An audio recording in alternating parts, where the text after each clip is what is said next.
Hello mga mare. So ayan, dito na naman ako sa labas dito na naman ako nakatambay. So makikita niyo sa vlog ko, lagi ako sa loob na nagba-vlog. Hindi dito sa labas kasi ngayon brown out.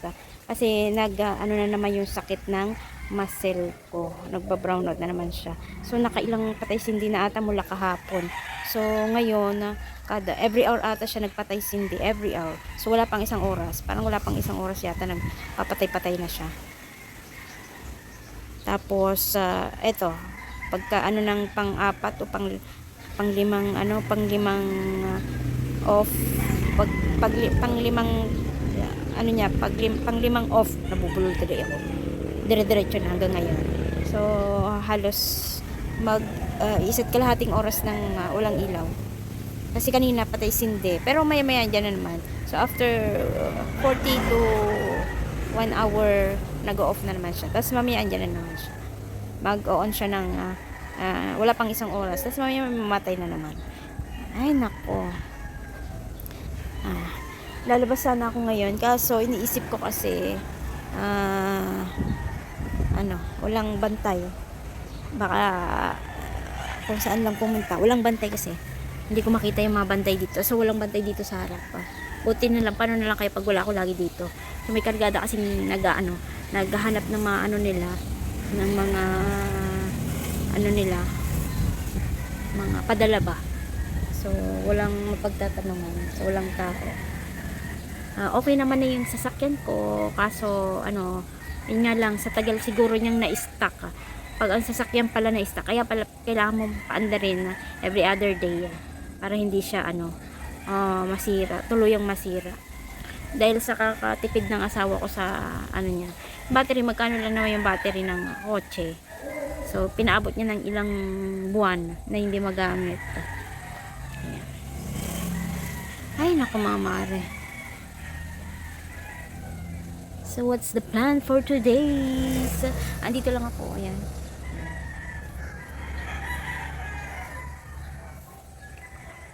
Ay, andito na kasi si Mister, kaya siya naman ang kasi diretso sa naman niya, sa trabaho niya. Pupunta sana ako sa kabila ngayon, kaso walang tao kasi dito, walang magbabantay. Okay sana kung lalabas ako, kung walang dyan, magsasabong. Kasi may nagsasabong kasi, kaya hindi ako maya kasi may labas-masok dito eh. Kaya kailangan, sabi ng asawa, kailangan daw may So, pero naman, lagi naman open yung gate namin, hindi ko sinasara. Sinasara lang namin pag totally talaga na medyo nasa nasa malayo, kaya punta ng city, mawawala kami ng 3 hours, ganyan. So, na kayo yung mga tao rito. May kubo kasi doon sa dulo. So, pakita ko sa may kubo kasi kami doon sa dulo. Baka nandun sila sa dulo. Hindi ko sila makita dito eh. Kasi ganitong brown out. Tapos doon. Alam nyo ba kung napanood nyo yung vlog ko? Ewan ko kung na-post ko dito sa YouTube. Baka nasa Facebook ko siya pinost. Tumambay kasi ako doon sa may hindi naman ako tumambay pala. Nagpakain ako ng aso. Kasi hanggat maaari sana, ayoko nga itali sana yung mga aso para ang rason naman ng asawa ko, baka sa masagasaan. Siyempre, bawal ang aso dun sa labas, pag-alagala, baka may makagat ka o sabi nga ng asawa ko, itali na lang kaysa masagasaan daw. Tapos, bawal nga yung pag-alagala yung aso sa labas. Tapos, ang dami naming aso rito. 1, 2, 3, 4, 5, 6. Dinala yung isa doon, bali 7. Pero puro lalaki, isa lang ang babae. Isa lang yung babae.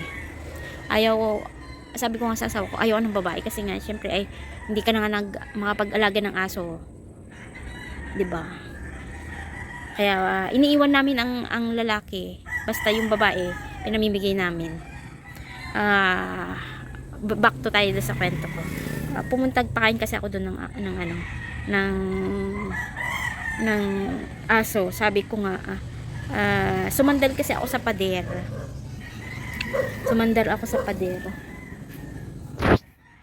Tapos ayun, nakita ko yung buti na sumandal ako na hindi gumagalaw, hindi padyak ng padyak sa paa ko. Kung hindi, nakagat sana ako ng ahas.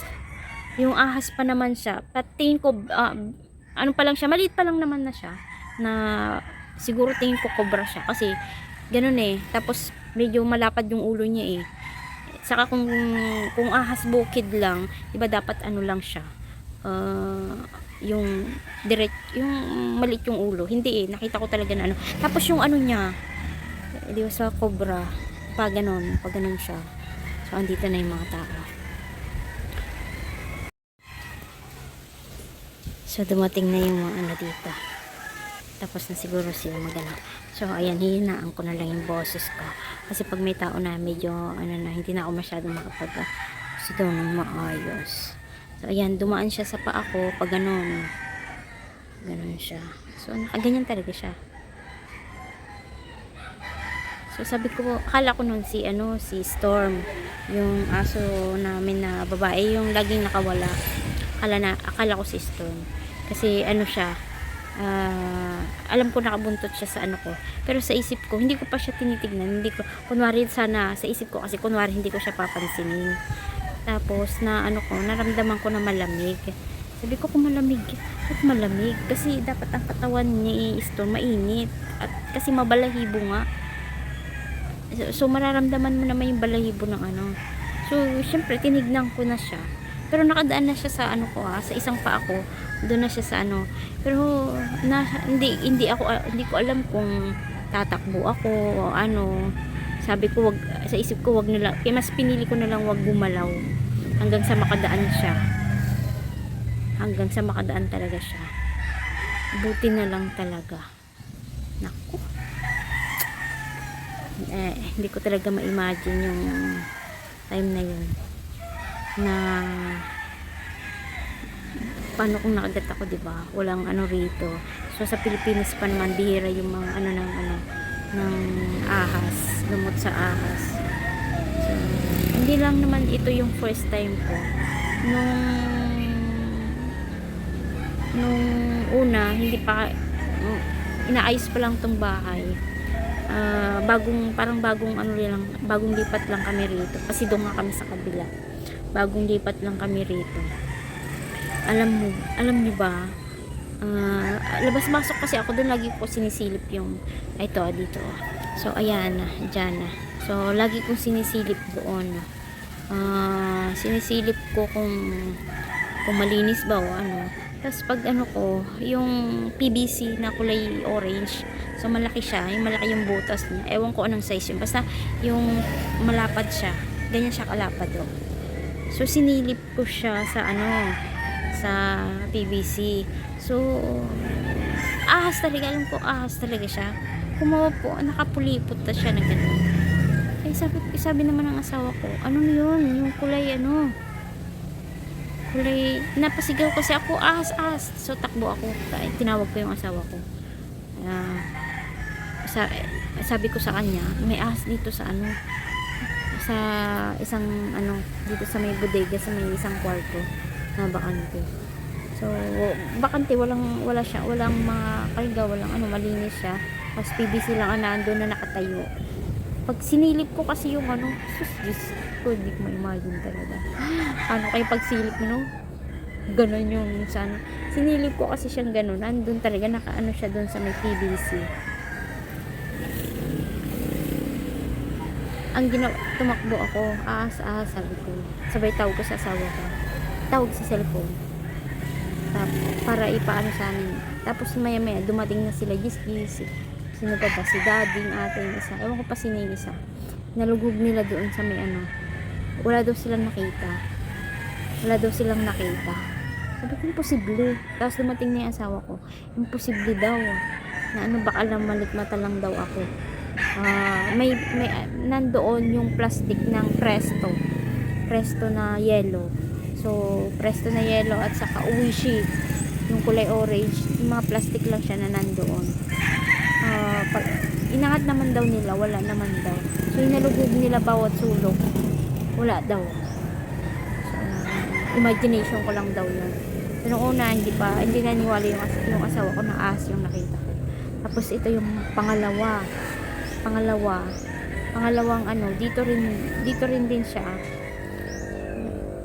yung mga aso, hindi sila pumapasok basta-basta doon sa loob. Dyan. So, ayan dyan. Hindi sila basta-basta pumapasok dyan. So, hindi sila basta-basta pumapasok doon. Tapos, yung dalawang aso, parang hindi siya mapakali. Labas-masok siya.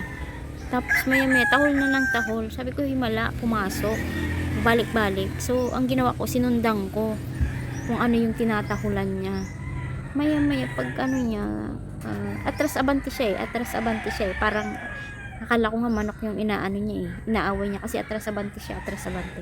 Yung pala, ahas yung ano niya, tinatahulan niya. Tapos, ang ginawa niya, hinila yung buntot.